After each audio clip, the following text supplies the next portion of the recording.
ನವಲಗುಂದದಲ್ಲಿ ಕರ್ನಾಟಬಲಂ ಅಜೇಯಂ ಎಂಪಿಎಂಜಿ film factory ನಿರ್ಮಾಣದ ಕರ್ನಾಟಬಲಂ ಅಜೇಯಂ ಚಿತ್ರದ ಮೂಲಕ ಶಾಸಕ ಸಿಪಿ ಯೋಗೀಶ್ವರ್ ಅವರ ಪುತ್ರ ಧ್ಯಾನ್ ಯೋಗೀಶ್ವರ್ ನಾಯಕನಾಗಿ ಚಿತ್ರರಂಗಕ್ಕೆ ಪಾದಾರ್ಪಣೆ ಮಾಡುತ್ತಿದ್ದಾರೆ.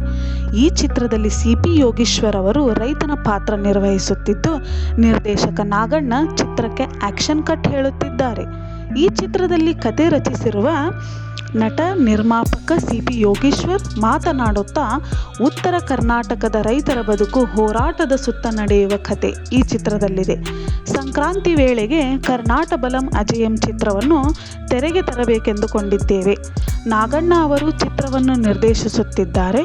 ಇದು ಕನ್ನಡದ ಮಣ್ಣಿನ ಕತೆ. ನಾಯಕನಾಗಲು ಬೇಕಾದ ಎಲ್ಲ ತಯಾರಿ ಮಾಡಿಕೊಂಡು ನನ್ನ ಮಗ ಧ್ಯಾನ್ ಚಿತ್ರರಂಗಕ್ಕೆ ಬರುತ್ತಿದ್ದಾನೆ ಎಂದರು. ನಿರ್ದೇಶಕ ನಾಗಣ್ಣ ಮಾತನಾಡುತ್ತಾ, ಭಾರತದ ಮಣ್ಣಿನಲ್ಲಿ ಸಾಕಷ್ಟು ಇತಿಹಾಸಗಳು ಸೃಷ್ಟಿಯಾಗಿವೆ.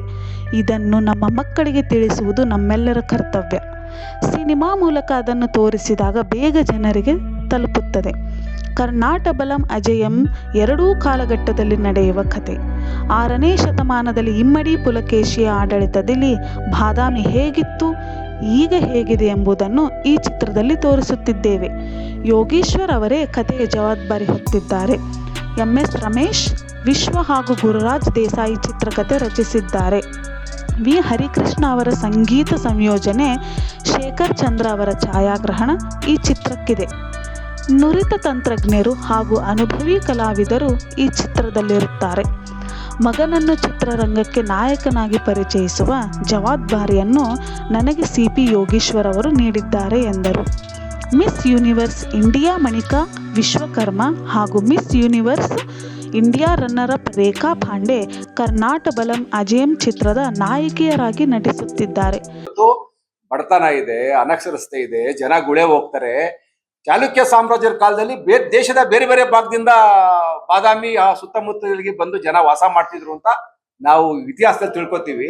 ಇವತ್ತು ಇಲ್ಲಿಂದ ಜನ ಗುಳೆ ಹೋಗ್ತಾರೆ. ಈ ವಿಪರ್ಯಾಸವನ್ನ ಚಿತ್ರದ ಮುಖಾಂತರ ತೋರ್ಸ್ತಕ್ಕಂತ ಒಂದು ಪ್ರಯತ್ನ. ಇದು ನಮ್ದು ಕರ್ನಾಟಬಲಂ ಟೀಸರ್ ನೋಡಿದ್ರೆ ನಿಮ್ಗೆ ಗೊತ್ತಾಗುತ್ತೆ. ಕರ್ನಾಟಬಲಂ ಹೊಡೆದ್ರೆ ನೀವು ಯೂಟ್ಯೂಬ್ ಅಲ್ಲಿ ಟೀಸರ್ ಬರುತ್ತೆ, ಅದರಲ್ಲಿ ಒಂದಷ್ಟು ವಿಚಾರ ಹೇಳಿದೀವಿ. ಇದೇ ಕಥಾವಸ್ತು, ನಿಮ್ಮ ಪ್ರೋತ್ಸಾಹ ಇರಲಿ. ಮುಖ್ಯಮಂತ್ರಿ ಅಂತ ಸನ್ಮಾನ್ಯ DK ಶಿವಕುಮಾರ್ ಸಾಹೇಬ್ರಿಗೆ, ನೀರಾವರಿ ಸಚಿವರಾದಂತ ರಾಮಲಿಂಗಾರೆಡ್ಡಿ ಸಾಹೇಬ್ರಿಗೆ, ಉಪಮುಖ್ಯಮಂತ್ರಿಗಳಿಗೆ ಇವತ್ತು ಮನವಿ ಕೊಡ್ತಕ್ಕಂಥ ತೀರ್ಮಾನ ಮಾಡಿವಿ. ಏನ್ ಬೇಕಾದಾಗ್ಲಿ ಮಹದಾಯಿ ಕಳಸಾ ಬಂಡ್ರಿ ವಿಷಯಕ್ಕೆ ಇದೇ ರೀತಿಯಾಗಿ ನಡ್ಕೊಂಡ್ರೆ ನಾವಂತೂ ನಮ್ಮ ಜನ್ಮ ಹೋಗ್ಲಿ, ಈ ಯೋಜನೆ ಜಾರಿ ಆಗೋರ್ಗೂ ಬಿಡದಲ್ಲ, ಈ ಹೋರಾಟವನ್ನು ಮುಂದುವರಿಸ್ತೀವಿ. ನಿನ್ನೆ ರಾಜ್ಯೋತ್ಸವದ ಶ್ರೀಗಳು ನಮ್ಮ ನವಲಗುಂದ ವಿಧಾನಸಭಾ ಕ್ಷೇತ್ರದ ಮಜ್ಜಿಗುಡ್ಡ, ಅನ್ನಿಗಿರಿ ಮತ್ತು ಬದ್ಲಾಪುರ ಮೂಲಕ ಉಡುವಿಗೆ ಪಾದಯಾತ್ರೆ ಹೊಂಟಾರ. ಅವ್ರು ಏನ್ ಸಂಕಲ್ಪ ಮಾಡ್ಯಾವಂದ್ರ ಮಹದಾಯಿ ಕಳಸಾ ಬಂಡ್ರಿ ಯೋಜನೆ ಆಗ್ಲಿ ಅಂತ ತಿಳ್ಕೊಂಡು ಹೇಳಿ ಲೋಕ ಕಲ್ಯಾಣದ ಜೊತೆಗೆ ಇದ್ರು ಕೂಡ ಮಾತಾಡೇನೆ ಅಂತ ಹೇಳಿದ್ರು. ಅವ್ರು 6 ತಿಂಗಳ ಗಡುವು ಕೊಟ್ಟಾರ. ನೀವು ಅಕಸ್ಮಾತ್ ಅದು ಮಾಡದೇ ಇದ್ರೆ ನಾನೇ ಬಂದು ಪ್ರತಿಭಟನೆ ಕೂರ್ತೀನಿ ಅನ್ನುವಂತ ಮಾತನ್ನ. ತೆಲುಗು ನಟ ಜಗಪತಿ ಬಾಬು ನಾಯಕನ ತಾಯಿಯಾಗಿ ನಟಿ ಲಯ ನಟಿಸುತ್ತಿದ್ದಾರೆ.